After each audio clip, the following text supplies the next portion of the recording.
Oke, saudara sekalian, terima kasih sudah bergabung kembali dalam session yang kedua di pertemuan yang ke-11. Ya, saya mau lanjutkan pada contoh kasus dari pertemuan sebelumnya terkait dengan penelitian kualitatif untuk bidang pemasaran, ya, biar ada kesinambungan dan ada keterkaitan.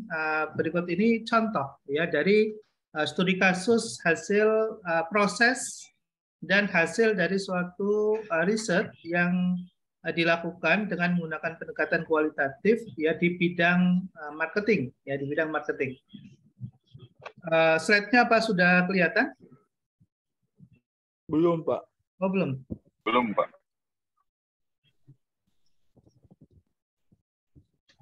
Ini sudah terlihat? Sudah, Pak. Sudah, Pak. Sudah, Pak. Sudah terlihat. Baik, terima kasih. Ini kadang up and down signal di daerah saya ini, jadi mohon maaf. Oke, ya, saya lanjutkan. Ini ada suatu studi, ya, suatu studi yang sudah dilaksanakan, gitu ya, di suatu institusi atau lembaga keuangan perbankan untuk mengetahui bagaimana dampak dari suatu produk yang sudah di-launch, yang sudah di-launching, gitu ya, dan ingin mengukur tingkat kepuasan dari nasabah. Apakah produk ini sesuai dengan kebutuhan dan keinginan nasabah? Lalu apakah mereka sudah merasakan bahwa kebutuhan ini sesuai dengan yang mereka inginkan atau belum? Artinya tingkat kepuasannya sampai sejauh mana itu? Ya. Nah, oke, ya, ini sebagai awal bagaimana desain riset itu terlihat di dalam beberapa tayangan nanti yang akan kita lihat. Misalnya kita harus tahu bahwa kondisi saat ini contoh ya, kondisi di mana kita akan melakukan suatu studi, ini yang menjadi background study dari riset yang dilakukan, gitu ya, bahwa peranan bank dikatakan belum optimal terhadap sasaran untuk usaha mikro, contoh misalnya. Lalu ada pinjaman mikro kecil dan menengah di salah satu wilayah di Indonesia, ya di NAD, gitu ya. Nilainya berapa kita juga harus tahu, gitu ya, 7,97 triliun misalnya. Itu tahun 2008. Ya, jadi kami pernah melakukan suatu studi di sekitar tahun ini di suatu wilayah Indonesia bagian barat, ya di Sumatera bagian barat, di NAD. Dan kita ingin mengetahui efektivitas suatu produk yang baru di-launch. Ini produk ini kebetulan juga kami yang mendampingi, ya. Maksudnya saya ikut dalam proses juga melakukan consulting dan technical asistensi untuk memberikan penguatan terhadap lembaga keuangan yang ada di daerah, local bank, ya, bank BPD itu maksudnya, local bank, dan menginisiasi produk mikro yang dulu belum pernah ada, gitu. Jadi ceritanya backgroundnya bahwa ini bank hanya memberikan pinjaman atau kredit kepada pegawai saja, gitu. Tapi lupa mandat dari bank daerah ini sebagai agent of development, ya, local bank, gitu ya, yang bisa mengembangkan usaha mikro di daerah mereka berada. Tapi lalu karena pengetahuan yang belum memadai sehingga perlu ada pendampingan. Lalu sudah ceritanya ini sudah di-launch produknya, lalu kemudian kita ingin evaluasi dampaknya seperti apa, kemudian apakah si klien atau nasabah itu puas dengan layanan dari produk yang sudah di-launching ini, gitu. Oke. Nah, lalu kita juga perlu tahu juga tentang yang local bank lain, ya, selain BPD ada BPR misalnya. Nah, itu kita jadi background. Lalu tujuan penelitiannya apa? Ini contoh tujuan. Mengamati dampak pasar, ya, dari suatu pilot tentang produk baru yang di-launching, yang namanya microcredit, ya, yang namanya microcredit. Nah, lalu tujuan yang lain adalah mempelajari faktor penentu, ya, atau faktor determinan namanya, dari kepuasan nasabah. Nanti dari faktor penentu ini kita akan bisa melakukan tindak lanjut suatu studi yang lebih advance, ya, untuk mengintervensi bagaimana agar yang si klien itu bisa menjadi klien yang loyal, lalu misalnya kita sudah mengetahui faktor-faktor penentu atau determinan faktornya itu, lalu kemudian kita bisa melakukan misalnya memberikan penguatan, ya, memberikan penguatan agar produk-produk lain juga bisa dimanfaatkan oleh klien kita ini dengan mengetahui faktor determinannya itu. Nah, oke ya. Oke, maaf, ada azan.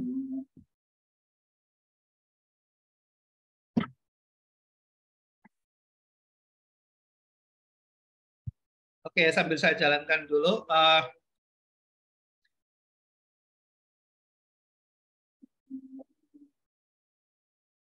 Oke, lalu manfaatnya apa gitu? Manfaatnya dengan studi ini, dengan riset ini, kita akan bisa melihat dampaknya. Kemudian tingkat kepuasannya sampai sejauh mana, itu ya contohnya.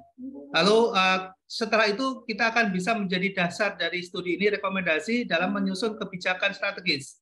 Jadi bank dengan mengetahui hasil dari studi ini, lalu dia bisa melihat faktor-faktor determinan apa saja yang berpengaruh terhadap tingkat kepuasan nasabah klien mereka itu, dan kemudian bagaimana mengintervensi agar klien mereka yang sudah puas menjadi loyal, yang tadinya belum puas menjadi puas gitu ya. Kemudian mereka bisa menjadi klien yang memiliki resistensi yang sangat tinggi untuk menggunakan produk-produk yang lain. Ya, produk-produk bank tersebut tapi produk lain gitu ya, karena merasa puas gitu.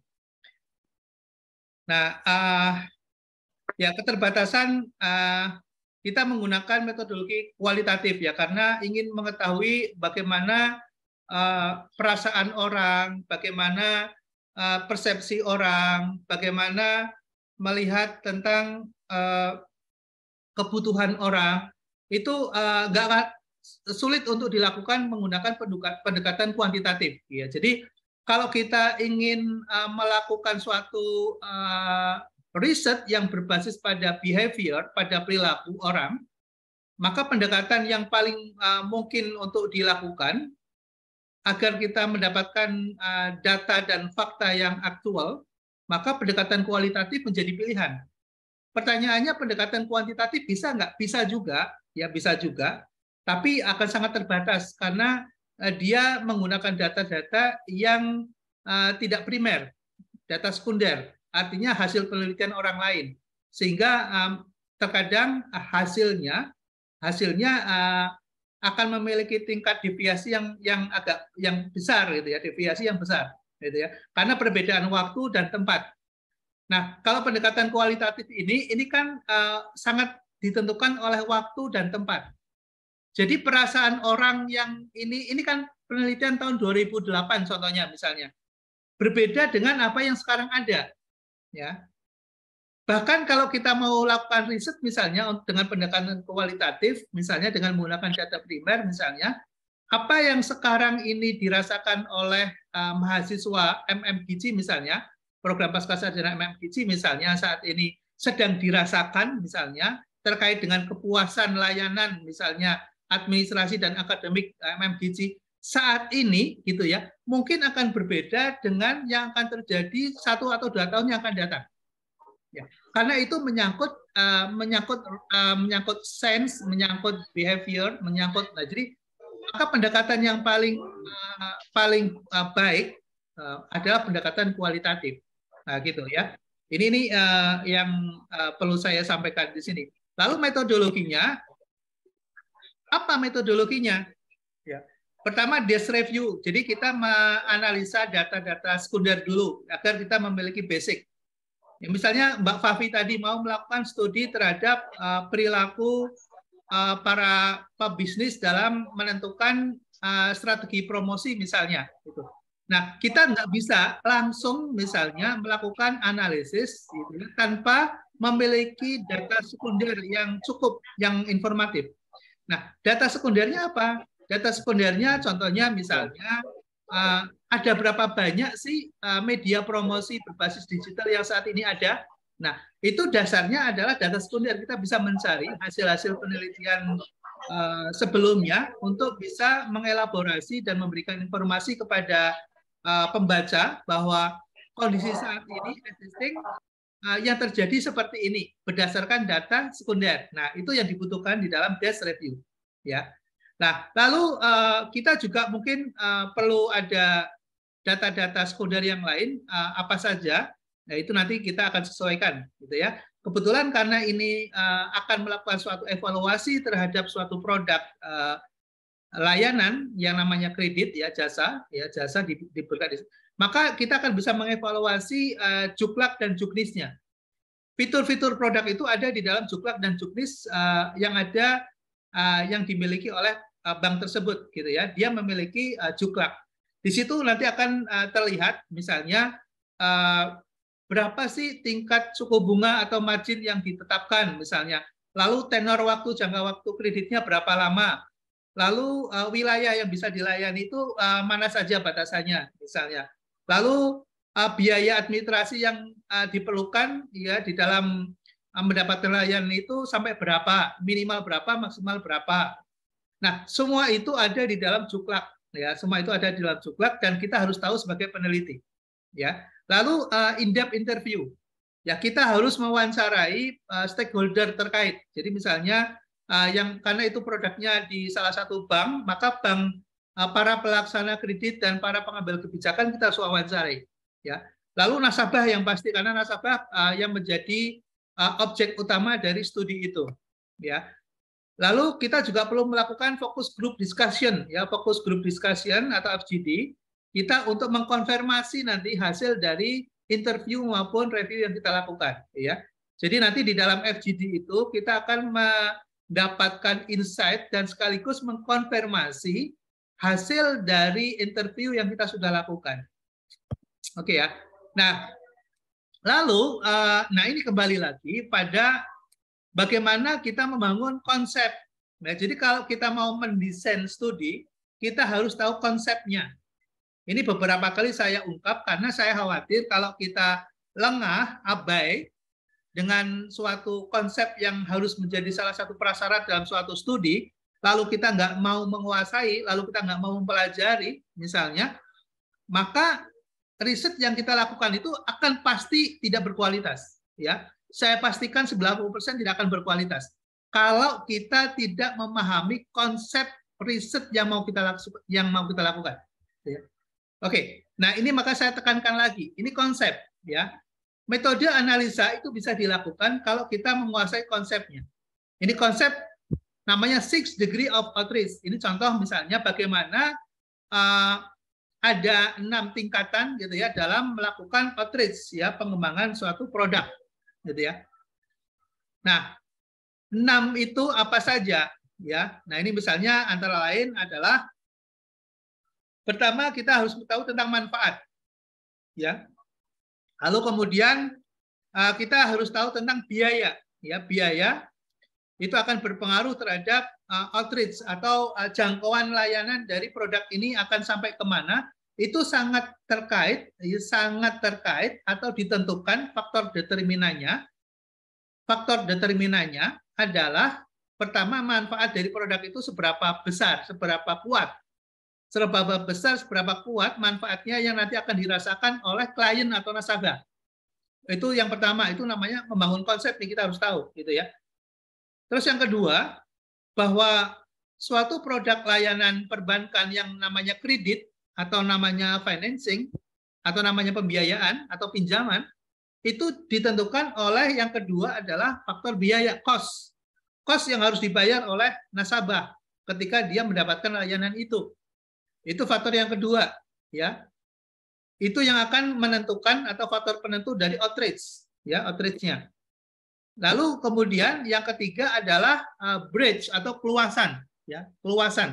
Maksudnya keluasan itu apa? Keluasan itu ketika kita bisa menjangkau seberapa luas jangkauan yang nanti akan bisa dinikmati oleh para klien. Misalnya klien nanti yang akan bisa mendapatkan akses itu yang berada di lokasi mana? Apakah nanti di lokasi pinggiran yang jauh letaknya dari pusat-pusat kota misalnya bisa menjangkau mereka atau tidak? Itu dari sisi jangkauan lokasi. Belum lagi nanti dari jangkauan terhadap persyaratan. semakin sulit persyaratan, maka akan semakin sulit untuk dijangkau. Itu konsepnya seperti itu. Ya, maka yang akan menjadi faktor determinan yang ketiga adalah keluasan atau breadth. Ya. Lalu kemudian yang keempat kedalaman. Nah, ini kedalaman itu terkait dengan persyaratan, ya, persyaratan. Kalau keluasan itu adalah lokasi, ya, lokasi yang semakin jauh, ya. Maka kalau bicara tentang kedalaman itu terkait dengan persyaratan. Misalnya gini, orang miskin sulit untuk mendapatkan layanan perbankan, misalnya. Karena persyaratan perbankan harus membutuhkan adanya jaminan. Nah, ketika ada jaminan dicabut, misalnya tidak ada lagi menjadi persyaratan, maka produk itu akan semakin dalam. Bisa menjangkau pada masyarakat yang bankable, gitu ya. Oke, Mas Ilham, halo, Mas Ilham. Oke, sorry ya, saya mute ya, Mas Ilham ya. Kalau mau ngobrol boleh deh, tapi jangan masuk dulu ya ke sini. Makasih. Oke ya, saya lanjut lagi. Berikutnya adalah scope atau ruang lingkup. Ya. Jadi yang akan menjadi faktor penentu dari suatu produk keuangan, terutama pinjaman, adalah scope-nya. Scope-nya itu apa, maksudnya apa? Ruang lingkup atau keragaman dari produk. Jadi semakin scope-nya semakin luas, maka aksesnya akan semakin mudah untuk diperoleh. Gitu ya. Itu konsep yang kelima. Nah, yang keenam adalah sustainability. Keberlanjutan, ya, keberlanjutan. Keberlanjutan. Variabelnya apa? Variabelnya produk itu akan bisa berlanjut kalau produknya menguntungkan. Artinya apa? Dia ada margin, dia ada laba yang bisa diperoleh sebagai salah satu one of revenue stream dari pemasukan atau income yang bisa diperoleh lembaga keuangan dari produk itu. Karena dari situ dia akan bisa bertumbuh dan bisa bertahan. Tapi kalau produknya itu ternyata tidak memberikan kontribusi terhadap pendapatan atau bahkan merugikan bank misalnya, maka produk itu tidak akan sustain, ya, tidak akan sustain. Oke ya. Nah, itulah konsep 6 namanya 6 degree of outreach. Jadi ada 6, ya, ada 6 variabel atau aspek yang akan menjadi elemen dalam analisis, ya, menjadi 6 menjadi metode analisisnya menggunakan konsep berupa 6 degree of outreach. Nah, gitu ya. Jadi ketika kita mau melakukan penelitian kualitatif, konsep kita harus kuat. Makanya kalau kita tidak menguasai konsep atau teori secara dalam, ya, menurut saya jangan coba-coba deh melakukan riset kualitatif gitu. Ya, karena di situ butuh kedalaman, ya, butuh kedalaman. Tapi kalau kita tertantang dan kita ingin tahu, baru kita harus serius gitu ya. Kita harus baca, kita harus menguasai konsepnya, baru kemudian kita membangun riset dengan pendekatan kualitatif gitu. Ya. Oke. Nah, kemudian konsep itu kita kembangkan, ya, kita kembangkan bagaimana yang dimaksud dengan kepuasan, ya. Kepuasan itu masuk dalam faktor-faktor kepuasan itu adalah manfaat dan biaya. Lalu kalau dampak, ya, dampak itu terkait dengan keluasan jangkauan, kedalaman jangkauan, ruang lingkup dan keberlanjutan. Berarti determin tadi dari keenam elemen tadi dibagi menjadi 2, ya. Yang pertama namanya variabel kepuasan, yang kedua namanya dampak, ya, impact. Nah, kepuasan itu ada 2 parameter, yaitu manfaat dan biaya, ya, sedangkan dampak itu terkait dengan 4 parameter, yaitu keluasan, kedalaman, ruang lingkup, dan keberlanjutan. Ya. Nah, lalu bagaimana data sekunder dan data primer yang kita peroleh dan kemudian kita olah, gitu ya. Nah, kalau ini target penyaluran, ini namanya data sekunder tadi yang kita olah dan kemudian menjadi informasi kepada kita. Berapa sih yang sudah tersalurkan dari produk itu ke masyarakat dan bisa diakses oleh masyarakat? Ini contoh, ya. Dari target dan realisasi. Kalau kita lihat targetnya 1,5 tapi realisasinya 3,7. Oh, berarti ada over value. Bagus, ya. Rencananya cuma 1,5 tapi bisa terrealisasi 3,7. Berarti ini produk dari data sekunder menginformasikan ini produk bisa di-accept oleh masyarakat, ya, bisa diterima oleh masyarakat. Buktinya data menunjukkan ternyata realisasinya lebih besar dibandingkan dengan rencana. Itu poin pertama dari data sekunder. Lalu penyebabnya, faktor penyebab, ya, faktor penyebab kenapa bisa tinggi, gitu ya? Maka kita bisa punya beberapa analisa awal, ya, sebelum melakukan survei. Karena nanti kita akan menggunakan sebuah pendekatan kualitatif dengan survei, gitu. Nah, ini contoh, saya nggak menampilkan instrumennya yang dibuat, tapi hasilnya, contohnya ini hasilnya, findingnya, gitu ya, findingnya seperti ini. Ya, ini tentunya temuan-temuan ini berdasarkan dari interview dan berdasarkan dari kuesioner yang disebarkan kepada responden, gitu ya, dengan menggunakan 3 pendekatan, yaitu yang namanya interview, kuesioner, sama FGD, ya, focus group discussion.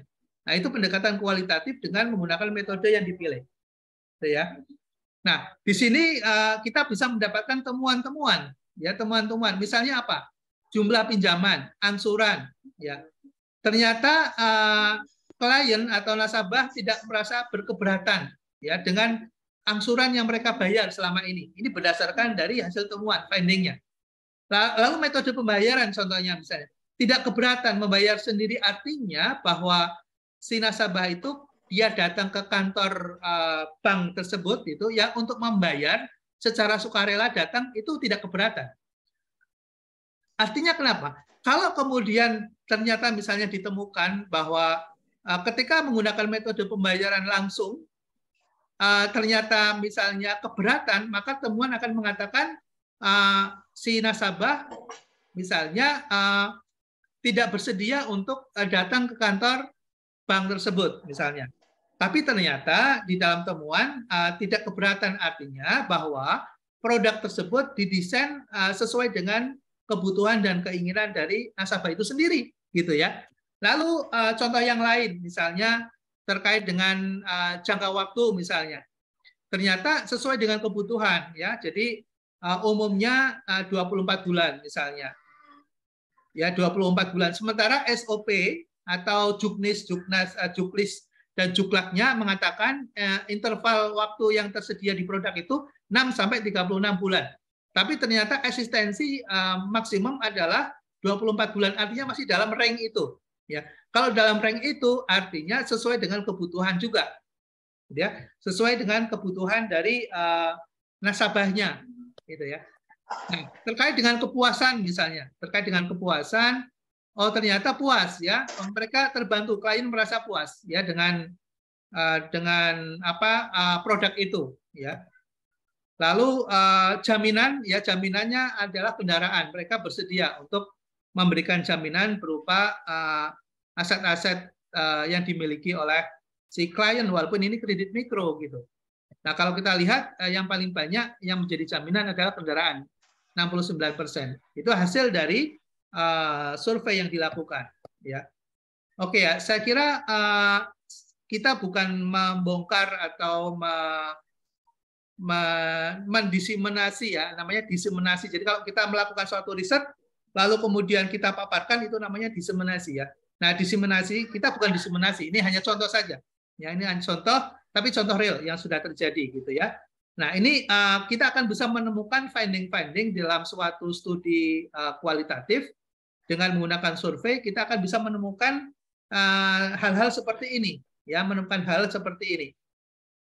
Kalau studi menggunakan pendekatan kuantitatif kita nggak bisa, ya, nggak bisa kita mendapatkan finding seperti ini, gitu. Jadi makanya kita akan memilih pendekatan kualitatif atau kuantitatif sesuai dengan tujuan kita, ya, sesuai dengan tujuan kita. Tujuan kita apa, gitu.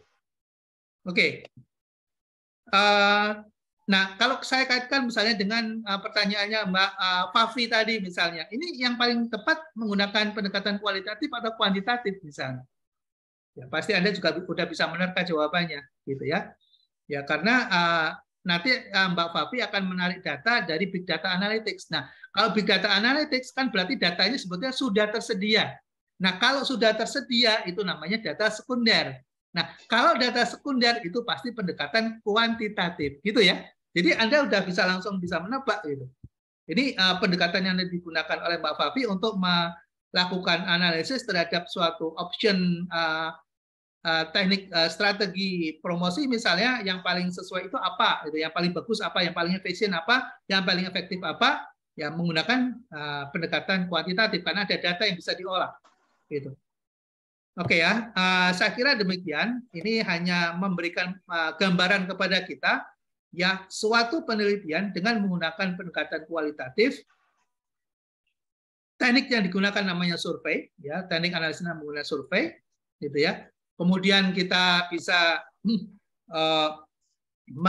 contoh keterkaitan antara konsep yang kita bangun, gitu ya, dengan desain instrumen yang mau kita buat, ya. Jadi kita membuat desain yang namanya instrumen dalam bentuk interview, dalam bentuk kuesioner, gitu ya. Nah, kuesioner dan interview itu kita sesuaikan dengan konsep yang kita bangun, gitu ya. Oke, jadi ini kita cerita ini yang ada di dalam slide, saudara sekalian, itu terkait dengan konsep di awal tadi yang saya ceritakan, ya. Ini biaya. Kenapa biaya? Kita tanyakan karena biaya itu menjadi salah satu faktor determinan, ya, menjadi faktor determinan dalam kepuasan, ya, dalam kepuasan yang akan berpengaruh terhadap kepuasan nasabah, gitu. Ini soalnya bunga, ya, biaya, gitu ya, biaya. Biaya itu apa aja? Ada bunga, ada administrasi, ada biaya transaksi misalnya. Nah, lalu kemudian kita bisa membuat suatu kesimpulan. Apakah biaya ini dalam persepsi nasabah itu bisa diterima atau tidak? Ya, apakah tinggi atau tidak misalnya. Nah, itu bisa ketahuan dari survei ini, ya. Oke. Nah, jadi ini ada penjelasan satu persatu ya, ada keluasan gitu ya. Ini keluasan terkait dengan akses ya, akses ya, semakin lebar layanan secara geografis, maka berarti jangkauan layanannya menjadi semakin bagus gitu ya, menjadi semakin bagus. Nah, kalau terkait dengan kedalaman, kita akan bisa melihat dari sisi persyaratan ya. Ini keluasan, ini contoh keluasan ya. Luasan. Nah, ini kedalaman. Kalau kedalaman berarti artinya terkait dengan besarnya pinjaman. Semakin rendah plafon yang diakses oleh si klien berarti akan semakin dalam. Ya. Misalnya begini, ada nasabah atau klien misalnya dia mengajukan pinjaman misalnya 5 juta. Misalnya. Nah, ada bank yang nggak mau. Ya, ada bank yang nggak mau terima kalau pinjamannya kecil. Nah, maka berarti artinya si nasabah yang usaha mikro karena dia butuhnya modal itu tidak banyak dengan persyaratan misalnya minimal 20 juta kalau mau pinjam ke sini misalnya. Nah, berarti artinya tingkat kedalaman jangkauannya menjadi semakin rendah. Mudah-mudahan paham ya. Tapi ini tidak perlu dihafalkan ya, tapi ini karena contoh sehingga ketika kita menangkap informasi ini kita mesti paham ya, karena ini konsep ya, karena ini konsep. Lalu ya kedalaman ya, termasuk misalnya biasanya kalau wanita misalnya dalam hubungan patrilineal misalnya menjadi rendah misalnya. Apakah kemudian produk ini bisa dijangkau juga oleh wanita misalnya yang bergender perempuan, bisa nggak? Oh, ternyata di sini ada 28%. Oh, berarti ini bisa dijangkau ya dari sisi gender, ini produk bisa menjangkau untuk wanita ya, perempuan bisa menjangkau itu misalnya. Lalu dari sisi sektor usaha yang dibiayai apa saja misalnya. Nah, di situ kita bisa melihat kedalaman dari jangkauan produk ini sampai sejauh mana, gitu ya, cakupannya seperti apa, gitu ya. Artinya dia si nasabah itu bisa mendapatkan layanan apa saja selain dari kredit. Oh, ternyata tabungan juga bisa, asuransi juga bisa, gitu ya. Nah, itu salah satu informasi yang kita tangkap dari studi menjadi suatu temuan, ya. Nah, berikutnya adalah kita Oke, saya nggak perlu jelaskan mengenai sustainability dari produk ini seperti apa. Ya, tentunya kita akan bisa lihat misalnya dari aspek keuangan, misalnya tadi sudah dijelaskan ya. Kemudian dari sisi produktivitas AO-nya yang menghandle dari produk kredit mikro ini seperti apa. Ternyata AO bisa pegang rata-rata 75 klien misalnya. Itu informasi efisiensinya seperti apa gitu ya. Ternyata NPL-nya rendah gitu ya. Artinya kredit macetnya tidak banyak ya, efisien. Ya, ini produknya bagus nih gitu ya. Pendanaannya tidak dilakukan analisis ya, pendanaan. Jadi walaupun begitu tapi NPL-nya rendah. Nah, aspek non keuangan apa saja? Nah, ini bisa dilihat juga ya, misalnya sosialisasi program atau produknya kepada AO seperti apa, kemudian aplikasi program yang mendukung untuk aplikasi misalnya permohonan kreditnya, evaluasinya, monitoringnya, misalnya. Jadi bisa ditanyakan bagus atau tidak, gitu ya. Nah ini bisa dibagi dua ya, ada aspek non keuangan dan aspek keuangan. Oke ya, saya kira saya nggak perlu bahas itunya. Nah, kemudian dari hasil studi ini ada kesimpulan, ya ada kesimpulan. Nah, kesimpulannya manfaatnya apa dari sisi biaya apa? Tadi ya sudah dijelaskan tadi itu tinggal digaris bawahi aja underline. Ya kita buat underline terkait dengan ada 6 dimensi tadi yang sudah kita temukan sebagai faktor determinan gitu. Nah di sini kita bisa simpulkan saja dari hasil tadi yang sudah kita buat. Misalnya cakupan layanan ternyata masih rendah, gitu ya. Potensi pasar dan fitur produknya bersaing, ya, dengan produk-produk yang lain masih bersaing, gitu. Lalu rekomendasinya apa? Jadi setelah kita buat kesimpulan, buat rekomendasi. Karena rekomendasi ini yang nanti akan bermanfaat ya bagi pengguna, bagi user. User dari penelitian ini tentunya bank yang bersangkutan. Jadi ya, bank yang bersangkutan akan mendapatkan manfaat dan mengetahui apakah produk ini bagus tidak ya. Kemudian apakah produk ini diterima oleh pasar atau tidak gitu ya. Lalu apa saja yang perlu diperbaiki gitu ya. Nah, ini yang kemudian bisa mengevaluasi produk ya pada periode berikutnya produk ini mungkin akan diperbaiki sesuai dengan hasil dari survei yang dilakukan ini ya. Contoh misalnya UKM membutuhkan tidak hanya pendanaan gitu ya, tapi perlu ada dukungan dari pemerintah termasuk Business Development Service ya, Business Development Services BDS. BDS itu lembaga pendamping. Jadi ternyata UKM membutuhkan pendamping untuk memberikan penguatan terhadap kapasitas bisnisnya.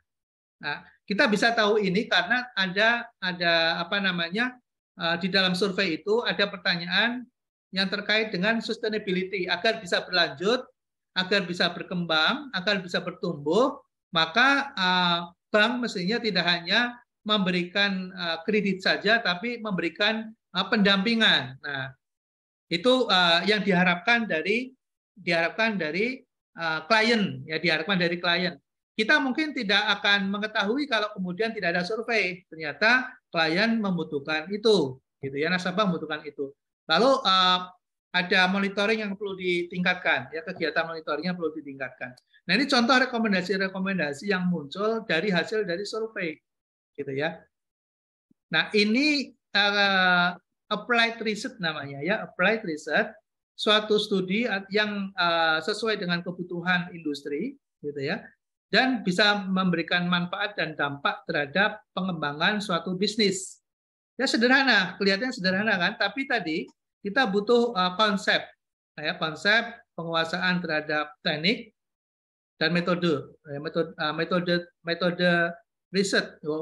Jadi kalau sudah muncul seperti tadi itu kelihatan sederhana ya, kelihatan sederhana gitu. Tapi untuk membangun itu butuh basic knowledge gitu. Makanya saudara kalau mau lakukan suatu studi di bidang apapun jangan diremehkan untuk bicara tentang konsep, apalagi kalau mau melakukan penelitian berbasis pada penelitian kualitatif ya. Baik, terima kasih atas atensi dan perhatiannya. Mungkin ada kesempatan untuk bertanya kalau ada yang mau menanyakan. Silakan.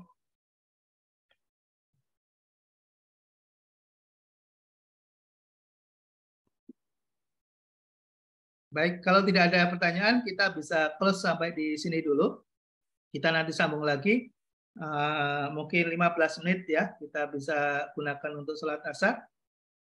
Nah, kita nanti di jam 3.15 kita bisa lanjutkan lagi dengan session yang ketiga. Oke, terima kasih atas atensinya.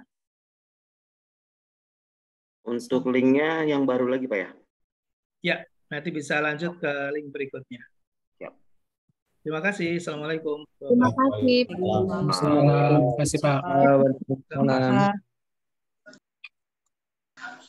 Kok nggak ada suara keluar?